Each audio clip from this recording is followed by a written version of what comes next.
हरे कृष्णा। आज हम जानेंगे कि 8 प्रकार के विवाह कौन कौन से होते हैं और भगवान कृष्ण ने 16,108 विवाह किन 7 प्रकार से किए हैं। जी हाँ, तो आज आप संपूर्ण भारतीय संस्कृति में जो विवाह के प्रकार हैं उनको जानेंगे।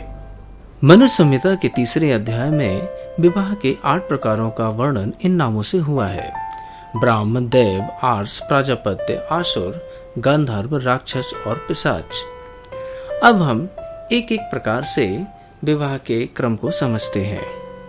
ब्राह्म विवाह दोनों पक्षों की सम्मति से कुंडली गुण लग्न मिलान करके वेदज्ञ, सुयोग्य, सुशील, समान वर्ण के वर को कन्या की इच्छा के अनुसार विवाह निश्चित करना ही ब्राह्म विवाह कहलाता है। सनातन धर्म में प्रायः विवाह इसी रीति से होते आए हैं। मध्य देश की राजकुमारी श्री लक्ष्मणा जी का विवाह भगवान श्री कृष्ण से ब्राह्म विवाह से ही हुआ था। अब दूसरा विवाह है दैव विवाह। किसी सेवार्थ, धार्मिक कार्य या उद्देश्य के हेतु दैव योग से या मूल्य के रूप में अपनी कन्या को किसी विशेष सुयोग्य वर को देना दैव विवाह कहलाता है। इसका विवरण मनु संहिता के तीसरे अध्याय के 28वें श्लोक में प्राप्त होता है। अब भगवान कृष्ण ने दैव विवाह किन प्रकारों से किया है उसका वर्णन थोड़ा देखते हैं। जामवती जी एवं 16,100 कन्याओं से भगवान ने इसी दैव विवाह से विवाह किया था। दैव का एक अर्थ है दैव योग से मिलना भी है। जैसे भगवान नरकासुर की नगरी में गए थे और वहां 16,100 राजकुमारियों को छुड़ाया। वो राजकुमारियां कृष्ण को अपने आप ही मिल गई थी। सभी ने श्री कृष्ण को दैव इच्छा से वर्ण कर लिया था, इसीलिए यह विवाह दैव कहलाया। इसी प्रकार से भगवान कृष्ण जब जामवती जी के समक्ष पहुंचे थे समतक मणि को ढूंढने के लिए, तो वहां पे भी जामवती जी से उनका इसी क्रम से विवाह हुआ था। तीसरा विवाह है आर्ष विवाह। गोदान करके कन्या को प्राप्त करना होता है। इस विवाह में सामान्यतया वर पक्ष वाले 2-2 या 1-1 गाय बैल को कन्या पक्ष वालों को दान करते हैं, फिर कन्या से विवाह कर लेते हैं। मनु संहिता के तीसरे अध्याय में 29वें श्लोक में इसकी जानकारी विधिवत प्राप्त होती है। वर्तमान में नेपाली लोग प्रायः इसी आर्ष विधि से विवाह किया करते हैं। भगवान श्री कृष्ण ने सत्यभामा जी को इसी आर्ष विधि से विवाह किया था। चौथा विवाह है प्राजापत्य विवाह। मनु संहिता के तीसरे अध्याय के 30वें श्लोक में इसकी जानकारी प्राप्त होती है। इसमें कहा गया है, तुम दोनों साथ में धर्म आचरण करो। यह कहकर कन्या का पूजन करके जो कन्यादान होता है उसे प्राजापत्य विवाह कहते हैं। भगवान कृष्ण ने कैकेय देश की भद्रा जी से इसी प्राजापत्य विधि से विवाह किया था। अब हम 4 जो निकृष्ट विवाह हैं उनका वर्णन करते हैं। सबसे पहले आसुर विवाह जो 5वें नंबर पे आता है। कन्या के माता पिता को धन संपत्ति प्रदान करके कन्या से विवाह करना आसुर विवाह कहलाता है। यह एक प्रकार से कन्या का क्रय करना ही है। मनु संहिता के तीसरे अध्याय के 31वें श्लोक में इसकी विधिवत जानकारी प्राप्त होती है। भगवान कृष्ण ने नागनजिति सत्या जी से इसी आसुरी विधि से विवाह किया था।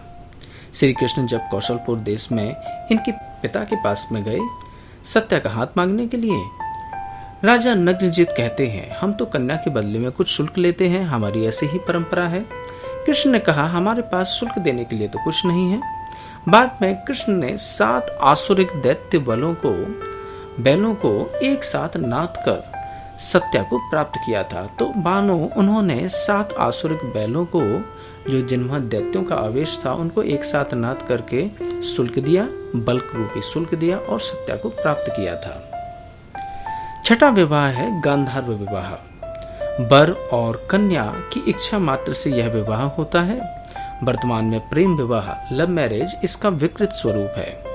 यह प्रायः कामवश भोग मात्र के लिए ही होता है, धर्मार्थ नहीं होता है। श्री कृष्ण इंद्रप्रस्थ निर्माण के समय यमुना तट पर गए थे। वहीं उनको तपस्या करती हुई सूर्यपुत्री कालिंदी जी मिली।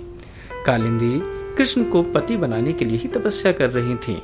श्री कृष्ण ने कालिंदी जी से गांधार विधि से ही विवाह किया था। 7वां विवाह है राक्षस विवाह। हत्वा छित्वा भित्वा च क्रोशन्ति रुदति गृहात् प्रहस्य प्रसह्य कन्या हरणम राक्षसो विधि उच्यते। कन्या को बलपूर्वक हरण करके फिर उससे विवाह करना राक्षस विधि कहलाता है। यद्यपि यह निकृष्ट विधि है, लेकिन फिर भी भगवान ने रुक्मिणी जी और उज्जैन की राजकुमारी मित्रविंदा जी दोनों का हरण करके ही विवाह किया था। इन दोनों विवाहों को राक्षस विवाह केवल हरण की दृष्टि से ही कहा गया है। यद्यपि रुक्मिणी जी एवं श्री मित्रविंदा जी दोनों ही अंतःहृदय से कृष्ण को अपना पति बनाना चाहती थी। इसीलिए कृष्ण ने उनके भाई बंधुओं का उपेक्षा करके इनका हरण करके इनसे फिर विवाह किया था। यहाँ पे केवल हरण की दृष्टि से ही राक्षस विवाह है, बाकी ये दोनों ही भगवान कृष्ण से प्रेम करती थी। 8वां विवाह है पैशाच विवाह।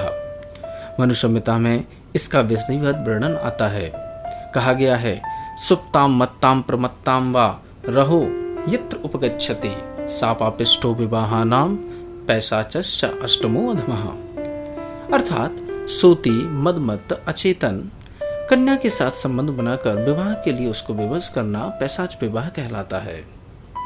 यह बहुत ही पापपूर्ण और निकृष्टतम विवाह है।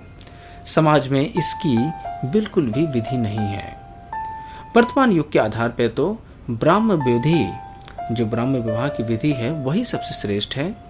विवाह के बारे में आप और भी जो विस्तृत जानकारी जानना चाहते हैं तो मनु संहिता की 3रे अध्याय में विधिवत प्राप्त कर सकते हैं। और यहाँ पे हमने भगवान कृष्ण के जो 16,108 विवाह हुए थे उनके जो प्रकार हैं वो मुख्य रूप से 7 प्रकार हैं, उनको भी विधिवत यहाँ पे उल्लेख किया है। हरे कृष्णा।